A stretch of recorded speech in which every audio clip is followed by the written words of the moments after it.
I hope everybody's doing well.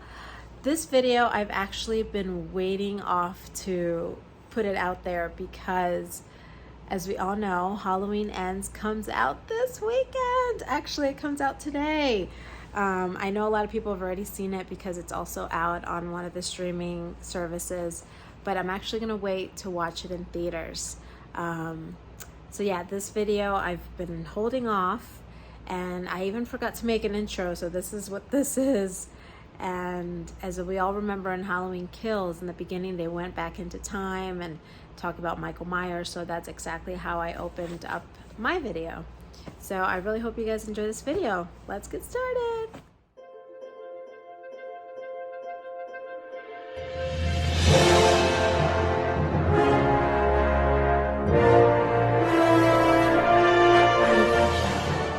Right now, this is the whole alley scene from the beginning of the movie when they do the flashback. Michael here is going to play the cop, and Garnet's already in costume across, over here waiting for us. So he's going to kind of direct us and show us how this scene takes place. So go ahead, you start walking or running, whatever you like, it doesn't matter. Yeah, and he sees Michael and he tells him to stop, and then we'll see Michael.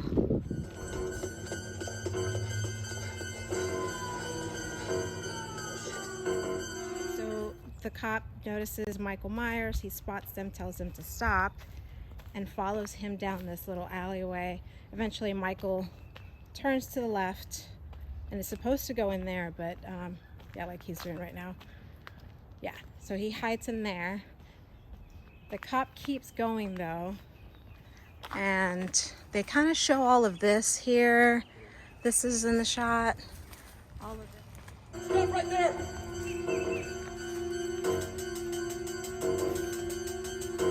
Stop!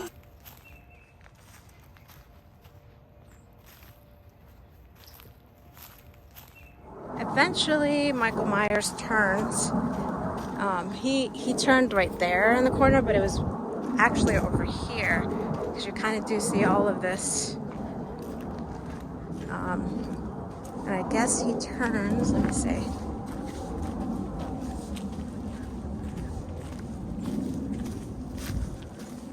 Yeah, I guess it was back there because there's nowhere to turn right here.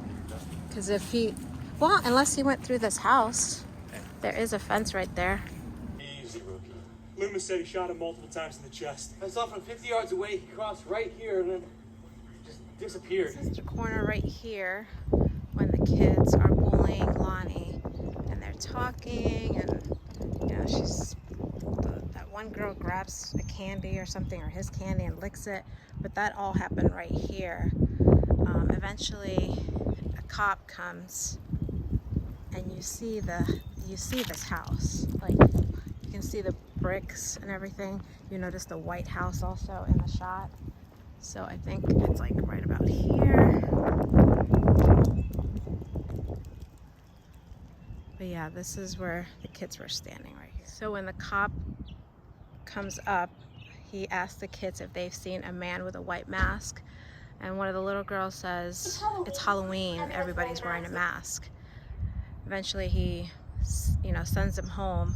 The kids go off running this way, and Lonnie is just standing right there. Eventually it cuts to the next scene where he's running and falls on the ground. So right here, this is where Lonnie falls after he's running all the way from over there. He falls right about here. And eventually when he looks up, Michael Myers starts walking towards him and kind of hovers over him. But this would be the area right here. So yeah, so kind of the angle would have been here. You do notice this brick wall right here. The angle goes here when he falls. And then eventually Michael Myers starts walking towards the camera. So right now I'm at the Rusty Nail. This is the bar that they use as exteriors and interior shots for like kind of like the reunion scene where when they go inside and Tommy's on stage and all that stuff. That all filmed right in here. But there was also scenes that filmed out here. So I'm gonna show you first scenes in this, once this place opens, I'm gonna have to come back and see if I can show you guys inside. I don't know if that's a possibility. I don't know if they are okay with you know, recording inside, but for now I'm gonna show you all the outside scenes. Okay, so when Tommy comes out, you know, he comes out this door, Marcus is already standing here, and this is after Vanessa's freaking out because she went inside her car that was parked over here and noticed that there was a man in the back seat. And hopefully you've seen this movie, but she thought it was Michael Myers. In reality, it was the crazy guy that was, you know, that left the mental hospital. So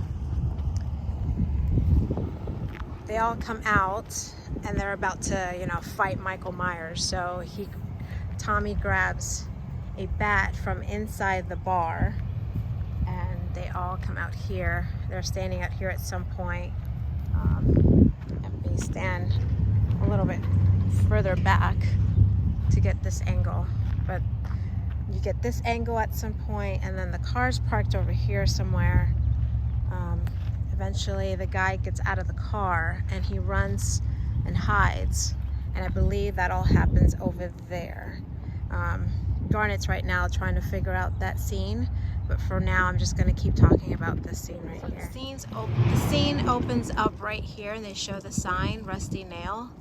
Then eventually the camera goes down and they show a sign that says open mic. The very next scene is from across the street, so I'm going to do that. And it shows the full bar. It shows all of this. You can notice that in the background. What I thought was weird is that there's some kind of water tower here, so I don't know if that was CGI or whatever. I don't know, but there was something shown in the background there. And then eventually the rest of that scene it starts right there when Tommy comes out the door. Okay, so I just watched the scene, so I'm gonna try to recreate it as much as I can. So like I said, Marcus was standing right here when Tommy comes out on the bat. So the first angle you see is right here. The camera then flips over and the next angle you get is right here. And they're pretty close.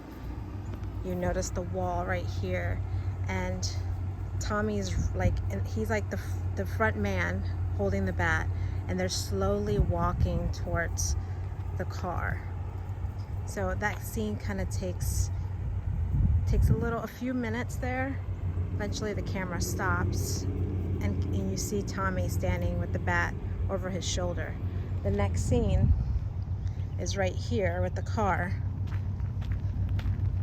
So the angle that you see Tommy from is from inside the car. I should have parked my car here, but we weren't sure if we should have parked the car here. You know, you don't want to get any nails in your wheels, so we decided not to do that.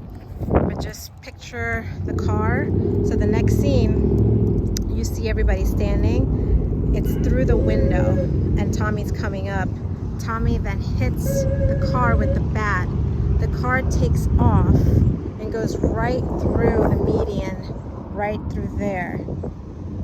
And I guess the car stops right over there. So I'm gonna go ahead and walk down the street over there.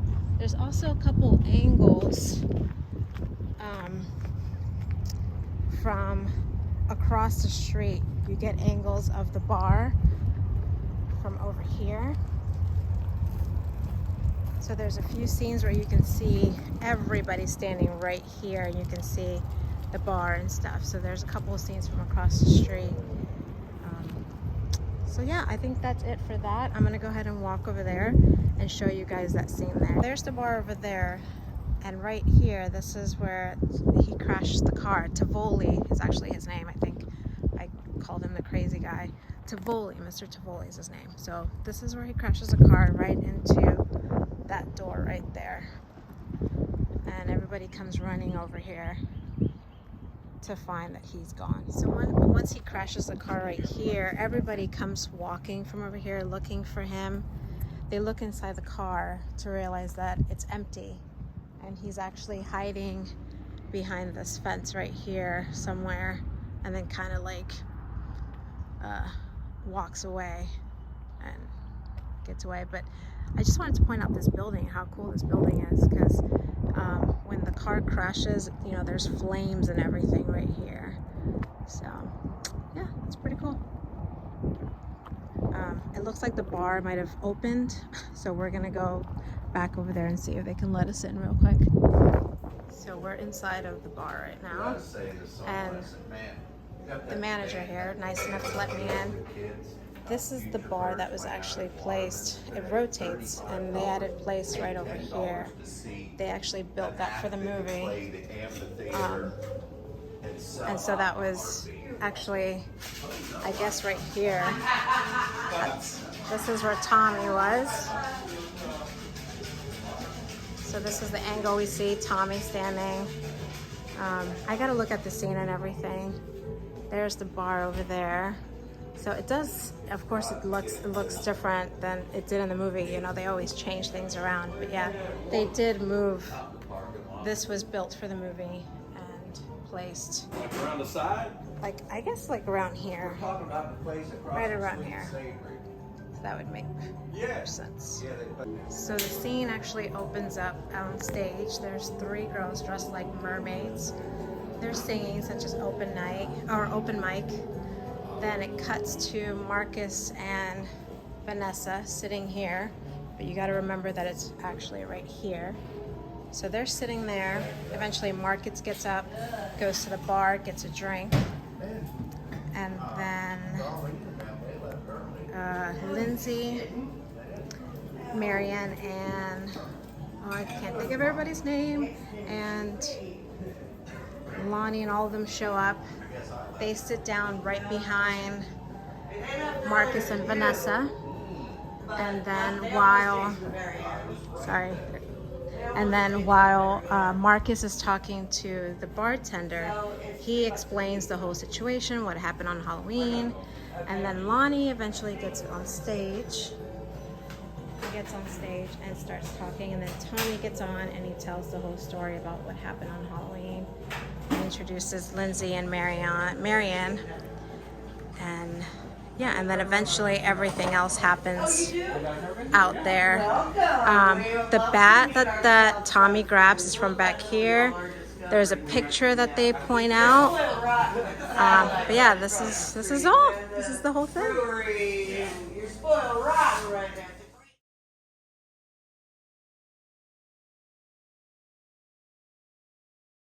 Look at that. She put a bat there for me so you guys can get the exact shot, just like in the movie. That's awesome. And so you said there was a couple of pictures left right here? Director comes in and they're just looking around. They've asked for permission for scouting, and he comes over here and he's in this corner for a long period of time.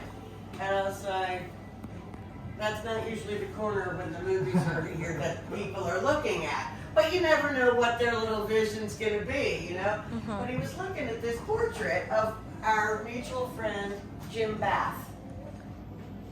And when this guy used to do some filming here in Wilmington, he knew Jim Bath. He used to own the Ice House in downtown Wilmington, and he was an extra in like 52 movies, and he died at he received that at the party that I threw him for his 90th, and he didn't make it to 91, so his wishes were that it be hung here. We were dear friends. So this guy comes through for this movie, and he sees this portrait, and he says, what in the world is portrait of Jim Bath? I said, well, he was a dear friend. He said, he was of mine too, way back when the studio first opened here. So I said, can we get him? You know, he passed. Can we get him in this movie? And because I'm still friends with his grandson out in California. And I said, can we get him in this movie? He was like, well, who painted this portrait? They took the rights for it. I looked up right. I called the city of Wilmington and asked who this person, it's an 80-year-old that lives in Florida that I couldn't find. So I didn't get permission for that portrait. But we sat here for a second like, I said, what if? And I grabbed this little picture of Jim. And I said, what if I claim I took this picture? And we just put it up. He goes, staple it up there. So we stapled it up here, Staples. and they had all kinds of pictures because they were making in their minds the backstory with the bartender was here, told the story of the Huckleberry.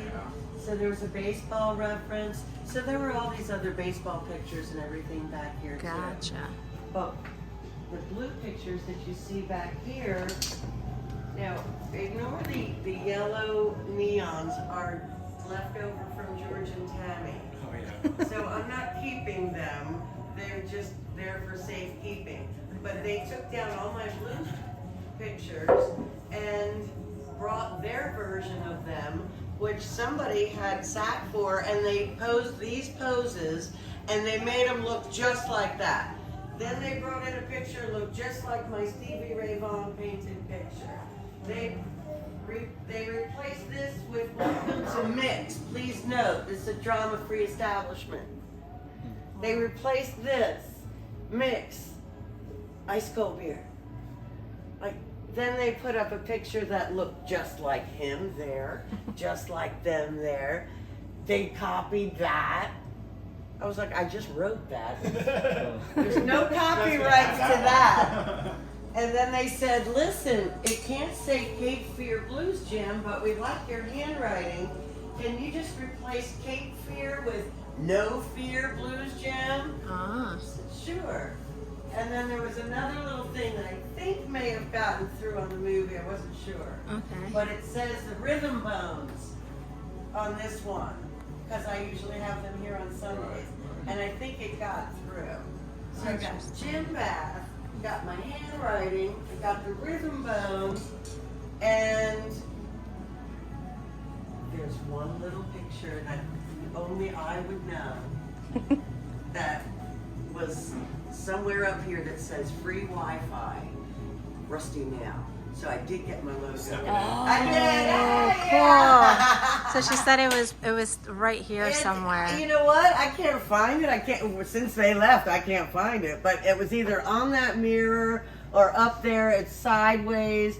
It's like a little word art, simple little thing. Free Wi-Fi, Rusty Nail logo. But I was over there. Oh my God! There's Dad. Oh my gosh.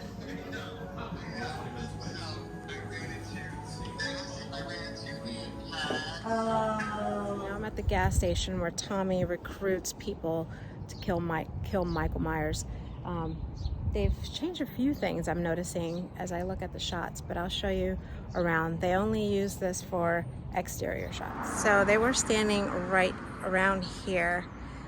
They actually had a sign right here that said sweet bread, coffee, something like that. I gotta look at it again, but you do see the door. So like the shot was like right about here. Yeah, they changed a lot. You don't see Russell's Gas Groceries on there. It's just kind of like right about here. So it actually said milk, sweet bread, and coffee somewhere on here.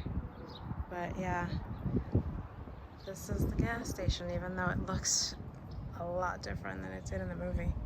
Another thing I noticed is when they zoom in, the camera zooms in, there's actually a bench that was put right here, and on the bench, if you look really closely, Big John and Little John are on that bench. So I thought that was really funny if you look closely.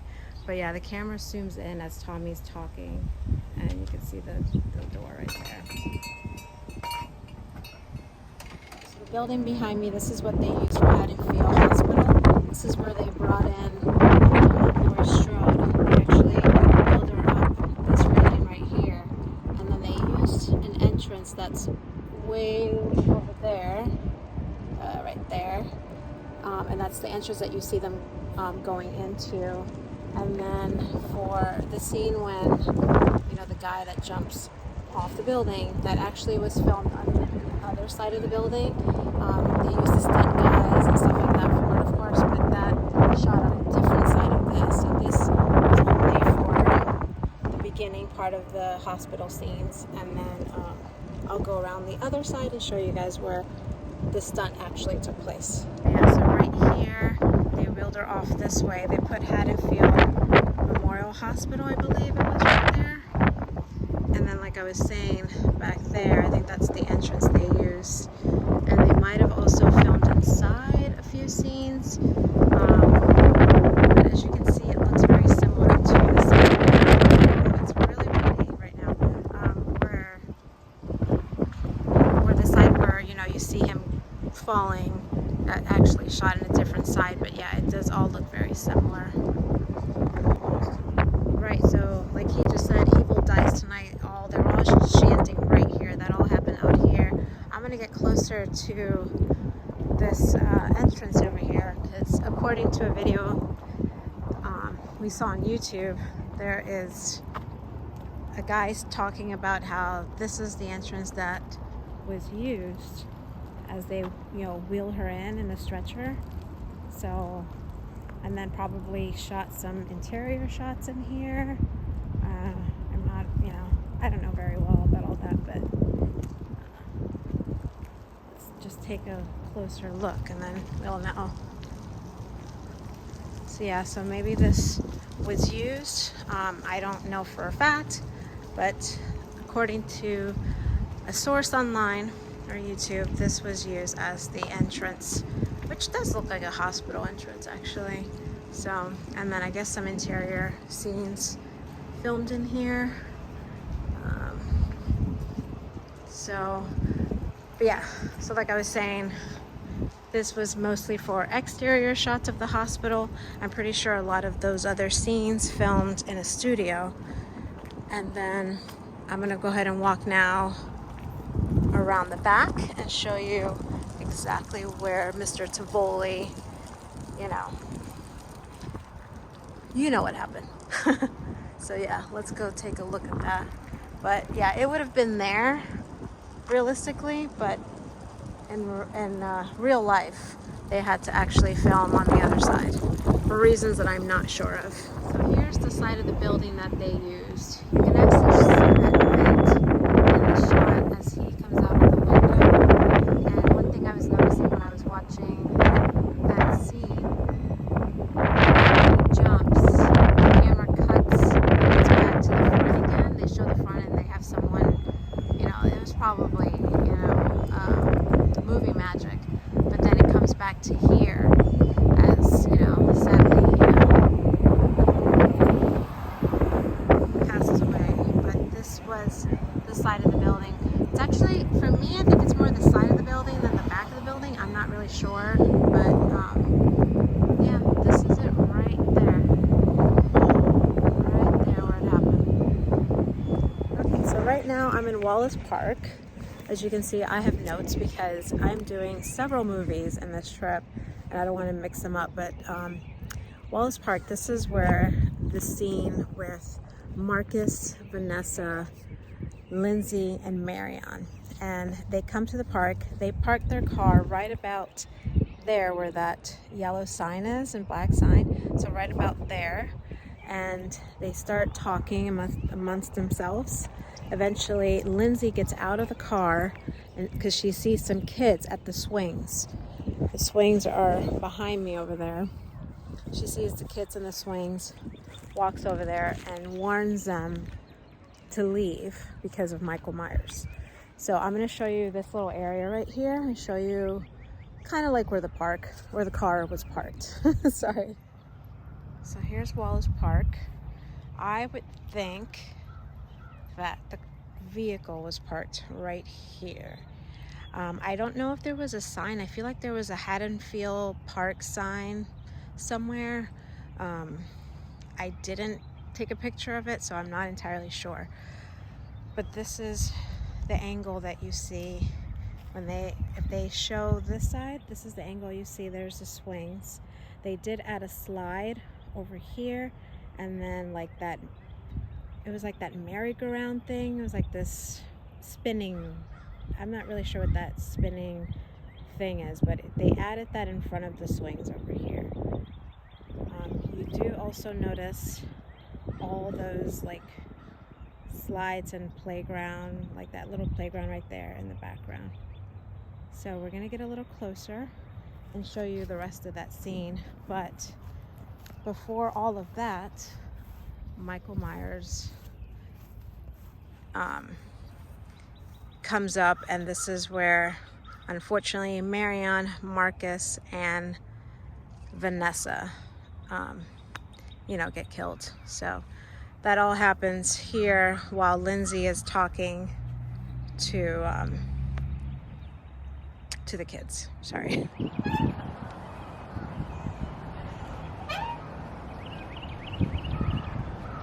Look, it's Michael Myers. Yay, okay, now I'm gonna stop. There he is.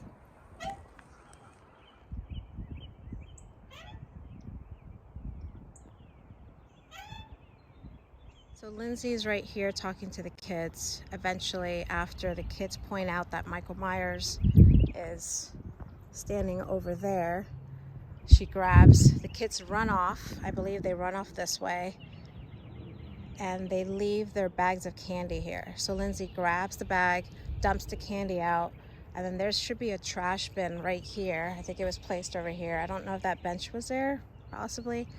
She grabs some bricks from the ground, puts them in the bag, and then runs back to the car and hits Michael Myers over the head or something. He grabs her by the neck. They have a little altercation, and then the chase begins from that side all the way over here, where eventually she hides behind one of the trees.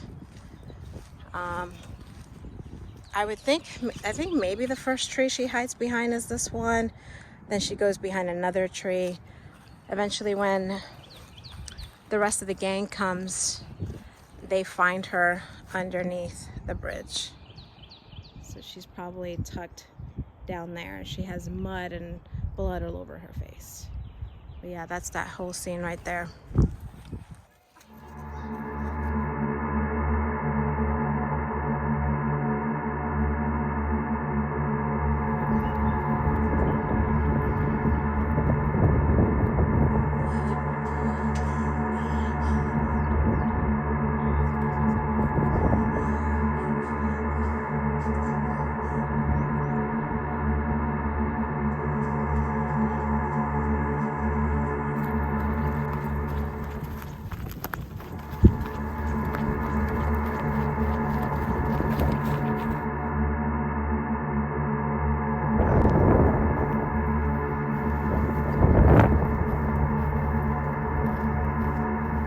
So this is the tree that she's hiding for the second time. The first time she hides behind one of these over here, and she kind of doesn't know where to go and just hides behind the tree that's closest to the water, because you can kind of see the reflection.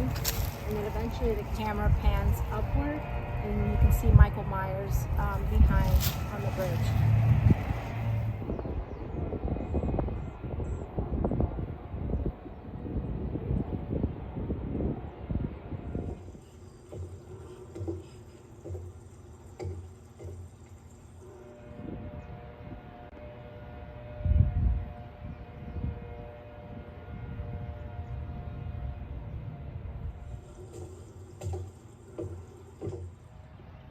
Okay, so when Lonnie, Tommy, Allison, and Cameron come to the park and find that Marion, Vanessa, and Marcus are dead, they find Vanessa and Marcus here on the roundabout, and Marion is hanging on the swing.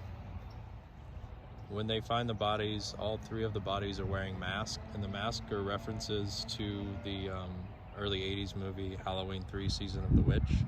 So they use those masks, I guess, as homage to Halloween 3. So we're standing at the end of the movie. This is where Michael Myers grabs his mask, puts it on, and everybody starts beating on him. But this is the road where it happened right here. And you notice this tree as he's walking towards his mask.